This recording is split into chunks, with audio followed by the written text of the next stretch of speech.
డబ్బు, అనారోగ్యం, ఉద్యోగం, వ్యాపారం, అప్పులతో బాధపడుతున్నారా? మీకోసమే లాంచ్ యువర్ ఫ్యూచర్ ప్రోగ్రామ్. నమస్తే రమగారు. నమస్తే జయ. రమగారు, విక్రమ బేతాళ కథలు ఏదైనా ఒక చెప్తారా? చెప్తా. ఒరిజినల్ స్టోరీస్లో నుంచి ఒక స్టోరీ చెప్తా. పట్టుబదలని విక్రమార్కుడు మళ్ళీ లోపలికి నడిచాడు. శ్మశానం లోపలికి చెట్టెక్కాడు. బేతాళుడు ఆవహించి ఉన్న మృత కళేబరాన్ని భుజాన్ని వేసుకున్నాడు. నడవడం మొదలుపెట్టాడు. నీ ఓపిక మెచ్చుకుంటున్నాను రాజా, నీకు మార్గాయాసం తెలియకుండా ఒక కథ చెప్తాను అన్నాడు.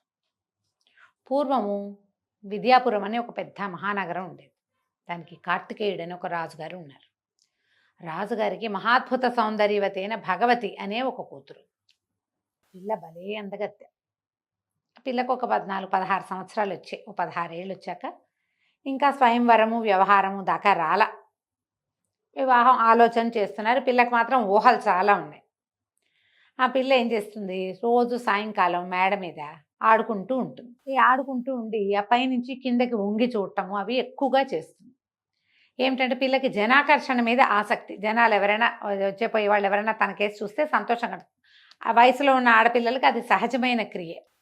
అందుకని ఈ దాసదాసి జనం కూడా ఆ అమ్మాయి ఎంతసేపు కిందకి చూస్తుంటే కాదనేవాళ్ళు కాదు. సరదా పడుతోందిలే, ఏముందా వివాహం కాస్త అయ్యాక ఆవిడ అంతఃపుర స్త్రీ అయిపోతుంది అని చెప్పి ఊరుకునేవాళ్ళు. అయితే ఒకరోజు సాయంకాలం మేడల మీద ఆటలాడుకుంటూ ఈ అమ్మాయి కిందకి వంగి చూస్తుంటే ఆ దారిని పోతున్నటువంటి ఒక బ్రాహ్మణ యువకుడు మాధవుడు అనేవాడు కింద వెళ్తూ కనపడ్డాడు. ఆ అబ్బాయి కేసే చూస్తుంది. ఆ పిల్లాడు ఏదో చూస్తూ పైకి చూశాడు. ఈ అమ్మాయి కనపడింది. చూసుకుంటూ నడుచుకుంటూ పోయాడు. అక్కడ దాకా వెళ్ళాక మళ్ళీ చూద్దామనిపించింది. ఈ అమ్మాయి వెనక్కి వెళ్ళిపోయింది. మళ్ళీ వాడు వెనక్కి వచ్చాడు. ఈ అమ్మాయి అబ్బాయి ఉన్నాడో లేదో చూద్దామని మళ్ళీ చూస్తే వాడు వెనక్కి వస్తూ కనపడ్డాడు.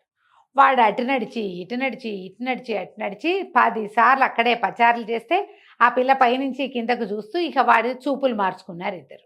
ఆ ఊళ్ళో ఏదో ఒక పెద్ద జాతర లాంటిది జరిగింది. ఈ జాతర చూడ్డానికి రాకుమార్తెని కొద్దిపాటి పరివారంతో పంపించారు రాజుగారు. నలుగురిలోకి వెళ్ళాలి కదా.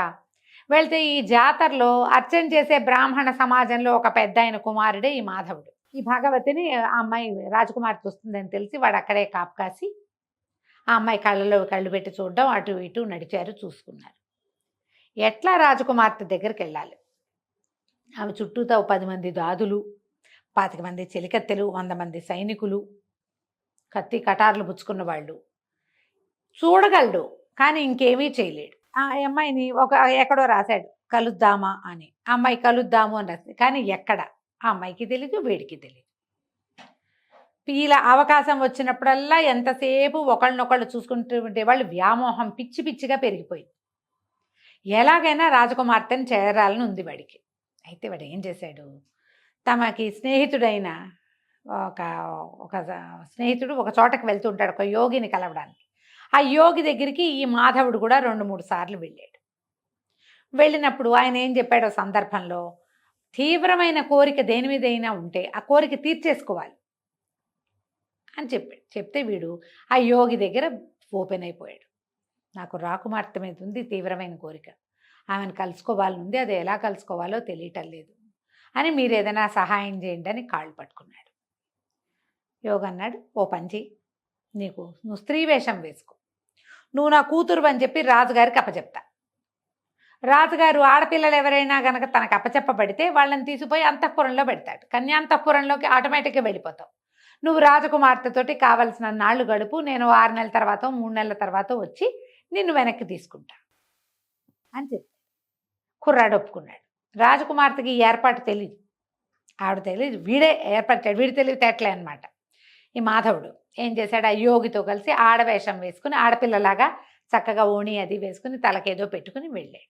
వెళ్తే యోగి రాజుగారికి నమస్కారం చేసి, బాబు నేను హిమాలయాలకి తపస్సుకి వెళ్తున్నానండి, 4 నెలల్లో తిరిగి వస్తాను, 4 నెలల పాటు నా పిల్లని రక్షించండి, మీ దగ్గర ఉంచుకోండి.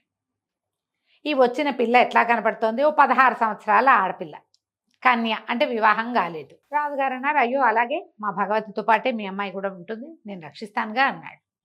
మాధవి అని పేరు పెట్టి ఈ మాధవుణ్ణి అంతఃపురంలోకి ప్రవేశపెట్టారు. వీడు లోపలికి వెళ్ళాక ఈ మిగిలిన ఆడవాళ్ళకి ఎవరికీ తెలియకుండా ఒకనాటి రాత్రి తన స్వరూపం చూపించేశాడు యువరాణికి. ఇక ఇద్దరూ కలిసి ఉండటం మొదలుపెట్టారు. పగల ఆడవేషంలో తిరిగేవాడు, రాత్రి తన వేషంలోకి దిగిపోయేవాడు. రాజకుమార్తెతోటి స్వేచ్ఛా విహారం చేసేడు వాడు. 2 నెలల పైన గడిచినాయి.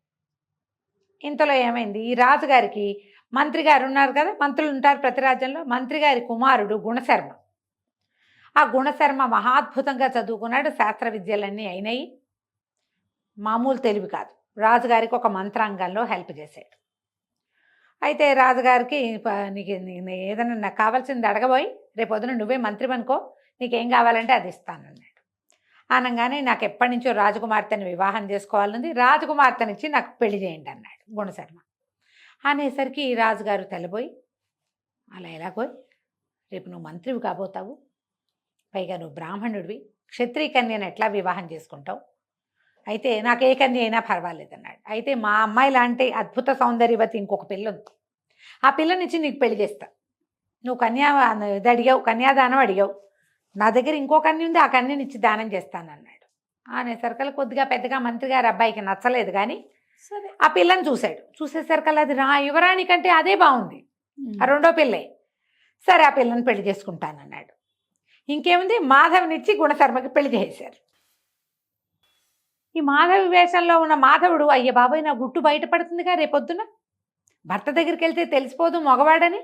ఏమన్నది, ఆ రోజు పొద్దున వివాహం అయిపోయింది, యువరాణి వలవల ఏడ్చింది, నువ్వు బాధపడకు, నేను ఎట్టాగొట్టా వీడిని వదిలించుకుని నీ దగ్గరికి వస్తానని చెప్పి ముందు ఇంట్లో వీళ్ళ రాజుగారింట్లో నుంచి బయటికి వెళ్ళిపోయి మంత్రి గారింట్లో ప్రవేశించింది మాధవి. మంత్రి గారింటికి వెళ్ళిపోతున్న వివాహం అయింది. పునఃసంధానం ఏర్పరిచినప్పుడు ఏం చెప్పింది, బాబు మంత్రి గారి అబ్బాయితోటి, కాదండి నాకు ఒక రకమైన చర్మ వ్యాధి వచ్చింది, ఇది చాలా సమస్య, మా తండ్రి దీనికోసమే తపస్సు చేయడానికి హిమాలయాలకు వెళ్ళాడు, అన్ని పుణ్యనదుల తీర్థాలు నా మీద చల్లితే నాకు అది పోతుంది, దీనికి ఒక 2-3 నెలల పాటు మీరు అన్ని నదులకి వెళ్ళి స్వయంగా నీళ్లు తెచ్చిపోయండి నా మీద, ఈ లోపల యోగి వచ్చేస్తాడు, వీడి ఆలోచన అది అని చెప్పేసరికి, సరే నువ్వు మా అమ్మ నాన్న దగ్గరే ఉండు, నేను అన్ని నదుల్లో నుంచి నీళ్లు పట్టుకొస్తానని గుణశర్మ ఈ భార్యని ఇక్కడ దిగబెడిచి తండ్రి గారి దగ్గర వెళ్ళిపోయాడు. ఇప్పుడు మంత్రి గారి కోడలు రాజుగారి అమ్మాయిని కలుసుకోవడానికి వీల్లేదు. ఇంతకుముందు ఆ అమ్మాయి కన్య, ఈ రెండోది కన్య, కాబట్టి ఈ 2 కన్యలు కలిసి ఒక గదిలో ఉండొచ్చు. ఇప్పుడు అమ్మాయి వివాహిత, మంత్రి గారి కోడలు, అక్కడ వాళ్ళ ఇంట్లో పెద్దవాళ్ళని చూసుకోవాలి, గృహిణీ ధర్మాలన్నీ నిర్వర్తించాలిగా. ఈ నిర్వచనం కోసం ఆ అమ్మాయి అక్కడ ఉండిపోయింది. యువరాణి మళ్ళీ ఖాళీగా ఉంది. కొన్నాళ్ళు ఒక 2-3 నెలలు ఇతనితో గడిపింది, సరదా తీరి ఊరుకుంది. ఇంతలో ఏమైంది, యోగి వచ్చాడు వెనక్కి.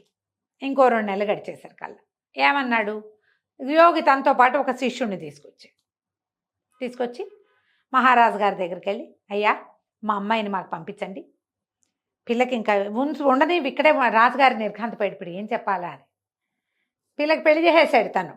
తన కూతురు బదులు ఆ పిల్లకి పెళ్లి చేశాడు. ఈ లోపల యోగి గారు అన్నాడు, మరేం లేదండి, ఇగో నా శిష్యుడు, వీడు నాకు చాలా ప్రీతముడైన వాడు, వీడికి నా విద్యంతా నేర్పించా, నా తపస్సంతా ధారపోసా, మీరు మా పిల్లని కనుక నాకు అప్పచెప్తే పిల్లనిచ్చి వీడికి ఇచ్చి పెళ్లి చేస్తాను అన్నాడు. అనగానే రాజుగారు గతుకుమన్నాడు. ఆ పిల్లకేమో తను పెళ్లి చేసేసాడు. ఏమన్నాడు, అయ్యా క్షమించండి, ఏదో ఒక పరిస్థితిలో మా మంత్రి కుమారుడికి ఇచ్చి మీ అమ్మాయినిచ్చి వివాహం చేశాను, మీరు ఇతరత్రా భావించవద్దు, రాకుమార్తెనిచ్చి మీ శిష్యుడికి పెళ్లి చేస్తాను నేను. ఇప్పుడు నేను మాట తప్పే పరిస్థితి వచ్చింది, ఇంకో దారి లేదు, కాబట్టి ఇక తప్పనిసరి అయినా సరే మీకు ఇచ్చి మీ శిష్యుడికి ఇచ్చి వివాహం చేస్తానని పొద్దున్నే పెళ్లి చేసేసాడు. అన్ని తొందరైనా పెళ్ళైపోయింది.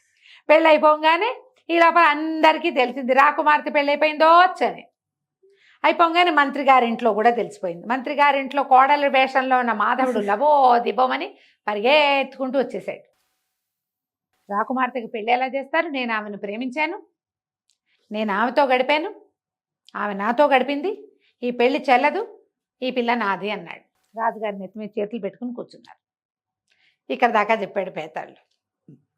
ఇప్పుడు చెప్పు, రాకుమార్తె ఎవరికి చెందుతుంది, మాధవి స్వరూపంలో ఉన్న మాధవుడికా, యోగి గారి శిష్యుడికా అనేసరికి విక్రమార్కుడు అన్నాడు, అమ్మాయితో నువ్వు ఎలా గడిపావనేది కాదు, శాస్త్రవిహితంగా వివాహం జరిగిందా లేదా అనేదే ముఖ్యం.